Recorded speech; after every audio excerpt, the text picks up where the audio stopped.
So, what were the challenges to Confederation? By the mid 1860s, British North America was facing various threats from the United States. Each colony was facing its own challenges within its own borders. So, we know that there's the threat of the United States. There's also conflict in the province of Canada between the French Catholic and the English Protestants in Canada West. So, they were locked in conflict. And then the Atlantic colonies also needed ways to improve their economy. Remember that reciprocity treaty was canceled, so they no longer had free trade with the United States because of the Civil War.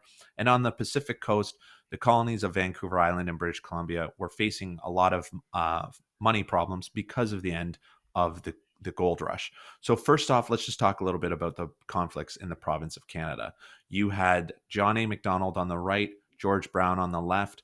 One was a conservative leader, one was a liberal leader, and they both had very different views.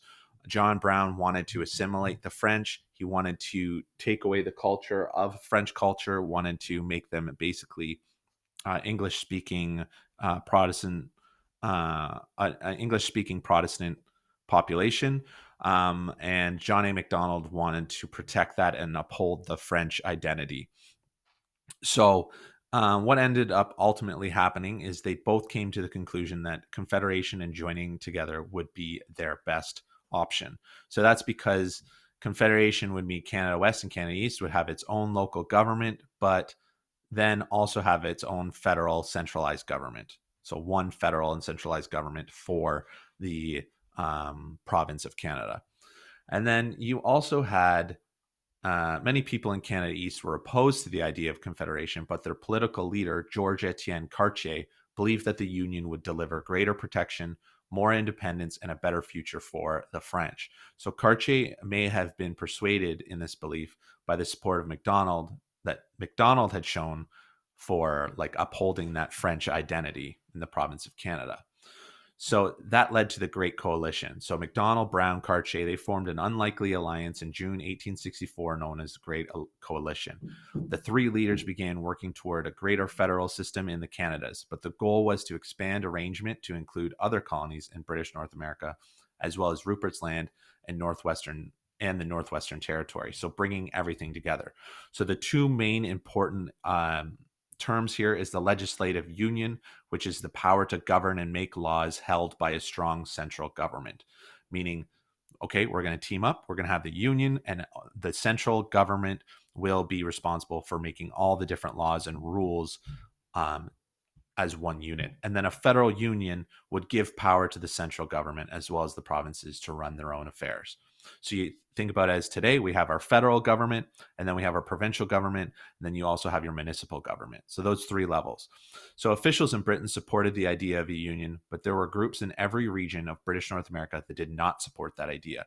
And that's what this is all about. So concerns in Canada East would be we have Dorion here, an anti-Confederate from Canada East, which is Ontario.